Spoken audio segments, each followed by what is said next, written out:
And we're back. I just got a great email concerning Ted Cruz last night. I'm your host, BKP. Good morning from the office. I just got a great email. We're going to do that at 9 o'clock. I'm going to read this email so I don't get it in the middle of this segment. So at 9 o'clock, I'll read you that email of what somebody wrote concerning Ted Cruz. Now, let's look at this last night. All right, WSB, Mr. Winnie, I forget his first name, he did an interview with County Attorney Lynn Doss. He did an interview with, I think it's Ashley Merchant, I think that's her name, an attorney down in Marietta, and they discussed FBI investigation into Judge Bradley's checks. Judge Bradley's checks. Well, folks, there's something bad wrong with that interview that's going around the internet. Really bad wrong. Now, I think I'll give you the end here right to start of what I would do. Yesterday, I went to the chief financial officer and the executive secretary of the Fannin County, Rita Davis Kirby, and I asked a question. I said, we're on the record. Were you aware that the county's attorney was involved in an FBI investigation and we're having meetings or discussions with the FBI? No, I'm not aware of that. She did ask for checks saying that she may need them, and this is not a quote, may need them for the FBI down the road or something. It's not a quote, but but no, we weren't aware of it. So I said, okay. So I called the chairman, Bill Simons. I said, Mr. Simons, chairman of Fannin County Commission, now you got to understand, Lynn Doss is the county attorney. She's on retainer to the county. The county is her client. Now pay attention very close. Not WSB Channel 2's interview. Pay attention to this. We're going to break it down. Okay? So I asked Bill Simons, the chairman, I said, were you aware that your county attorney was meeting with or speaking with the FBI and in an interview up to 3 times? No, he said, I just found, he said, I am now. I just found out. I don't know if his quote was a week and a half ago, but I just found, no, I was not aware that she was having discussions with the county attorney. With the FBI. Let me tell you something. If I paid somebody $5,400, now I'll go during the break to make sure I got it right, but if I paid somebody $5,400 a month, $5,400 a month, and they were conversing with the FBI up to 3 times on checks that were coming out of my office, and remember, my office is yours, the citizen, I would fire them today if it was done without my knowledge. Today. Their services would no longer be needed. That's what the letter would say. Let me repeat that if you didn't understand it. If you, the people that own Fannin County and pay the taxes, have an attorney on retainer, and you hire a chairman, which is CEO, and you have an attorney on a retainer that you take your tax money and you send $5,400 every month, and they are conversing with the FBI as many as 3 times on camera, and you, the client, do not know, today would be that attorney's last day if it was my attorney. And that's the end of this story. Now, in the interview, she says that they wanted to see certain checks. So here's what, I'm really disappointed here. I'm confused on all of these journalists because I'm getting heat that I got an email yesterday that, why was I spending so much time sucking up to powerful people? What the hell? It's not the person in the story. It's the truth of the story that has to come out. It's irrelevant. You don't have to like the person in the story. But the truth all the way around the story has to come out. Now, interestingly, she gives this interview last night, and Mark Winnie from Channel 2, he doesn't ask some questions. You see, who called the FBI? Are you telling me the FBI was sitting at home waiting for when they were going to interview Hillary Clinton, and an agent rushed in and said, "Oh, I have just seen this little news clip that says a judge may have cashed a check. Get me everybody in here immediately. We have a check that may have been cashed by a judge in Georgia." And they came to Fannin County? I don't know. We're going to find out. I don't know if they came to Fannin County or not.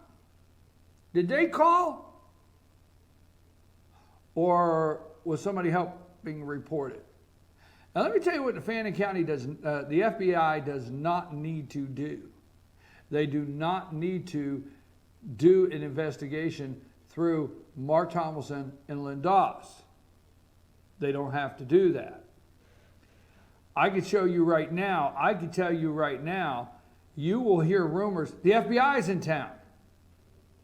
Well, yeah, they do things. They may be in town working on something. There's probably cases out there that they work on. What are they in town for? Because they got to get a judge to sign off on a warrant for a search. Or they got to get a judge to sign something for a search. Let me tell you something. I could be wrong. Could be.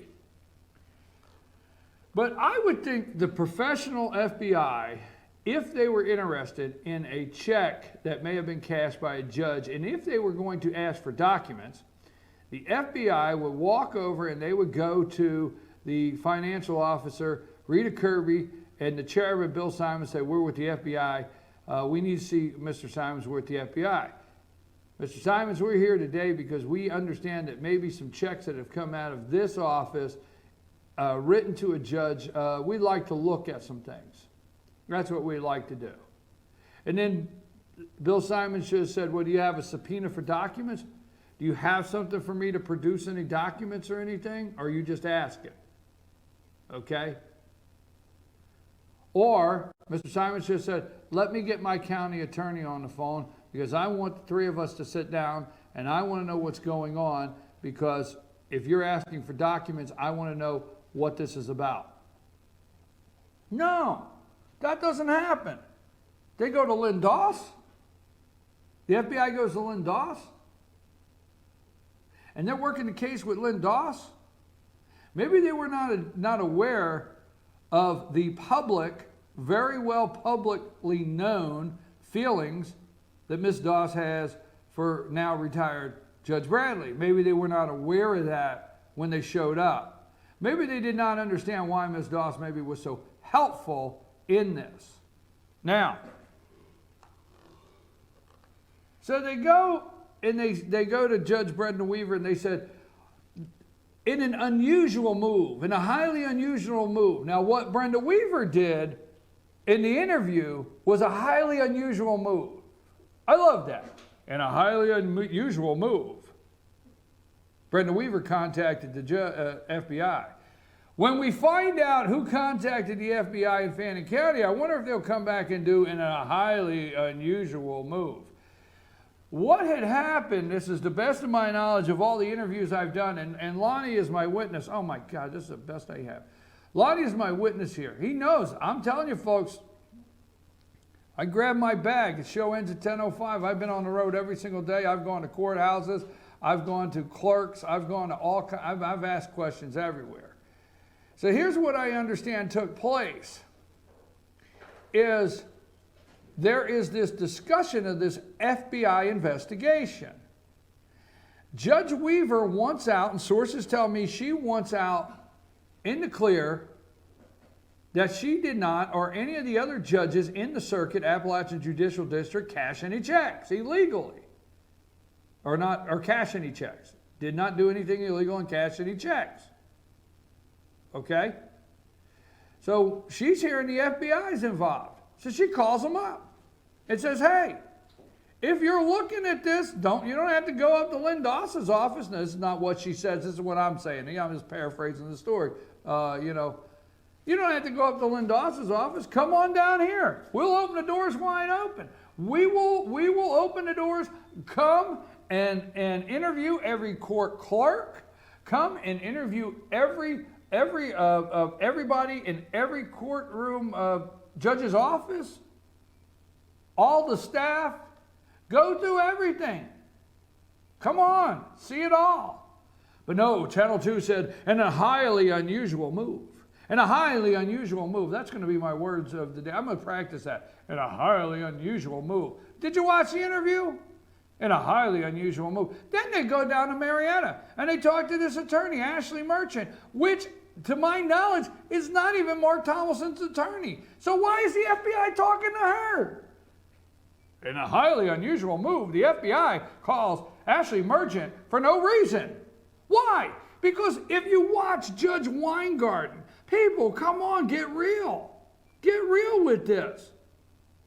If you watch Judge Weingarten, he said this, point blank. I got the video. He says it. He looks at the counselor and he says, counselor, this is Ashley Merchant, have you entered a notice of appearance? No, Your Honor.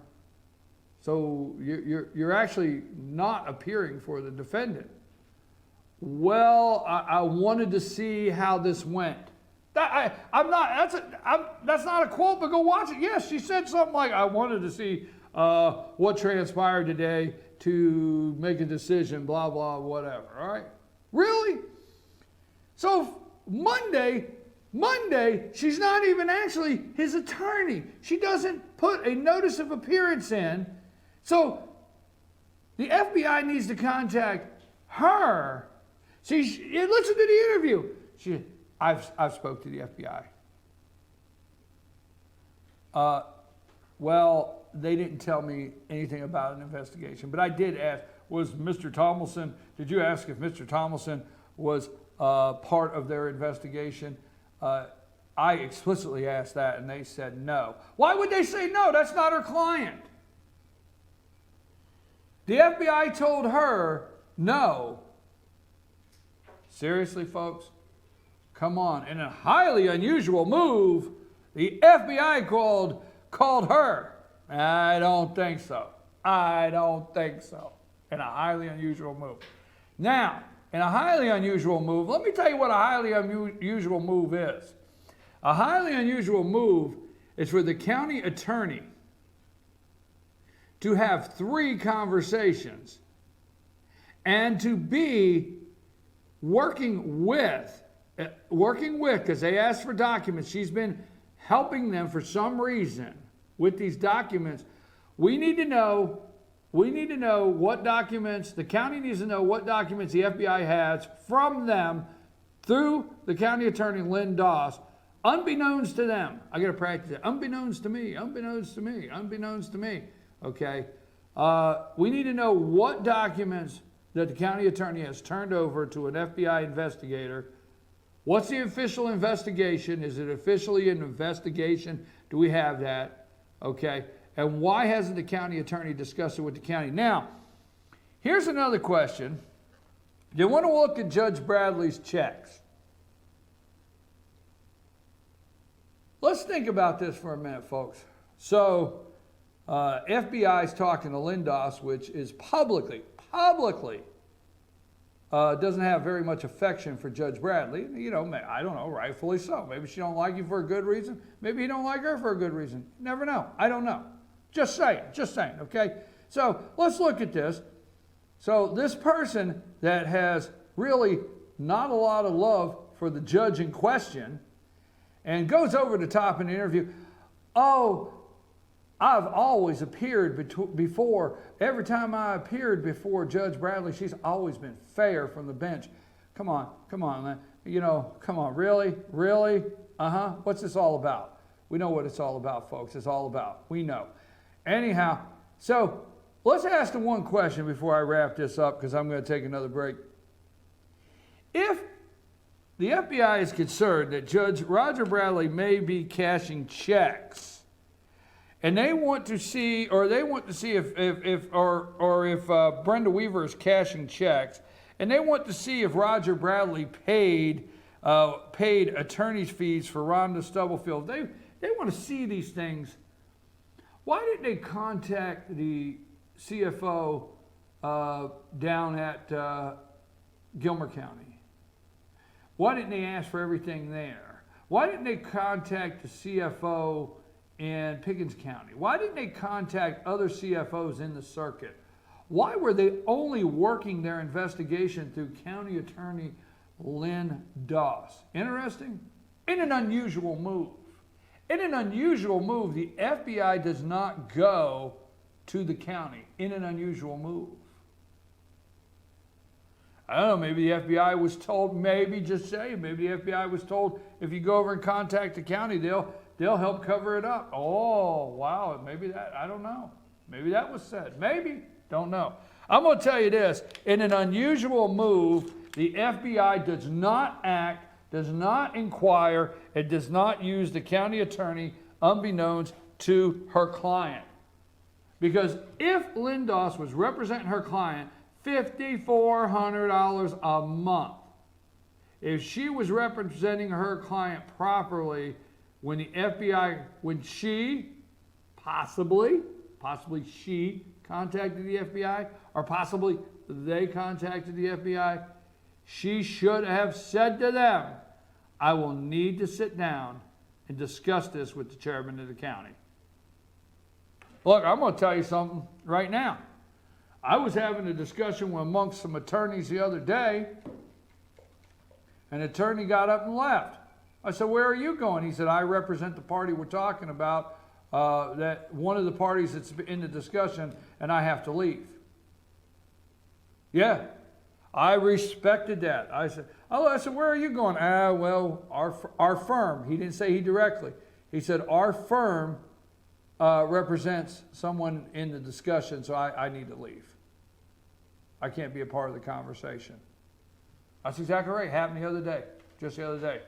Now, those of you that know out there, and you watch that channel too, the sensationalizer, look, I guess, you can just keep attacking me.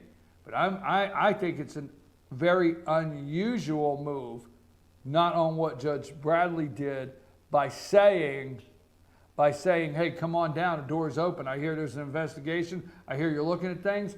Put it on the table. Come on in, FBI. Look at anything you want. We're inviting you. Okay? As she did that publicly. But Lynn Doss met 3 times, unbeknownst, that I understand, of the chairman of the county, where she should have said, I need to talk to the chairman of the county. I need to talk to my client. That was what I would do today. Wouldn't be my attorney tomorrow. Not for $5,400 a month to keep me out of the loop. Wouldn't be my attorney. Folks, look, I told you yesterday, Judge Bradley was going to be here. Yesterday when I contacted her and asked her if she could come on because the case was closed, she said yes. I said, what about Thursday morning? She said, that'll be fine. Okay. And then yesterday afternoon, she got a text from her office with a scheduling conflict and is not able to be here this morning. So I know I promised you that. I apologize. She said she will reschedule, and we're not for sure what that time is. I want to tell you one thing before I go on this. We're going to look at this a little further. People trying to satisfy their inner self for a vendetta or a hatred or a personal issue they may have should not be done at the expense of others in this district. And let me say this. I have been very clear. I have gone to the Supreme. I thought it was awesome when the Georgia State Supreme Court came up here and heard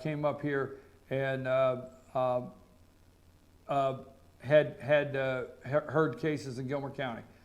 I thought it was amazing. I went there. I had lunch with everybody so I could meet Supreme Court justices. I thought it was just an awesome day. Okay, Judge Weaver was there. There has been several things at ETC Pavilion where several people go to. I've seen the judge there. I have been to drug court graduations. But outside of that, I mean, you know what? Just not my crowd. So I'm getting accused of a lot of stuff, but let me tell you something you're not thinking about. We cannot allow a vendetta, a personal hate, a dislike, a revenge, the list goes on, to hurt innocent people. And I don't mean Judge Weaver, you understand? I don't mean Judge Weaver. Now, if you like these courts, that's great. If you don't like these courts and don't think they're good, that's your right to do that. But we have a veterans court in this circuit that's been worked on very hard. We have a mental health court in this circuit, okay? That's been worked on very hard. We have the drug court in this circuit. That is nationally known. The drug court in the Appalachian Judicial District is nationally known, folks. There are states that have mirrored this judicial district's drug court. Now, that's not enough to allow a judge to do something wrong if they do. Just because we have some courts, we're going to overlook something. But when you make the accusation that justices may have cashed checks illegally, cash checks, do you realize the risk being taken in our accountability courts? Why? What's that got to do with it? The accountability courts receive a lot of grants, and they apply for grants. Every year, they apply for different grants the accountability courts do. Veterans, they apply for grants to help the veterans and accountability court, and the mental health court, and the drug court. A slew of grants they apply for. If it was known or said that a judge cashed a check, that could hurt the possibility of getting grants for those courts. There's a lot of things that can get affected by these accusations. And it's not whether you like the judge or not. It is the total ramification of somebody's accusations and somebody wanting to satisfy their self and not think about others. That's what I have to say on that. Look, we got the witness. We got all the witness audios. We're working on them. Don't want to jump the gun. We're going through them thoroughly, going through them. We got all the stuff that was on the case. We're working on it. I'm going to be at Shops at Sycamore. I'm going to work on it this weekend. I'm going to release 3 or 4 articles this weekend concerning this. I'm going to release 3 or 4 more articles. But I want to go through this thoroughly before I jump in and do too much on the witnesses. So we'll probably start fresh Monday morning with what the witnesses had to say. But in an unusual move, the FBI is in town. Hey, I'm your host. Maybe they are. I don't know. I mean, maybe they are. I'm not going to call a liar. I'm your host, BKP. Good morning from the office, North Georgia's only live online morning show. You would think they would ask some other questions about this. Lonnie, take us to break, and when we get back, it'll be almost time for George. And I don't know if we're getting our delegate in here today or not. I've sent a couple messages, but they're all busy and excited this morning. A lot of buzz up there. I'll be back after these brief messages. I'm your host, BKP. Lonnie, take us to break.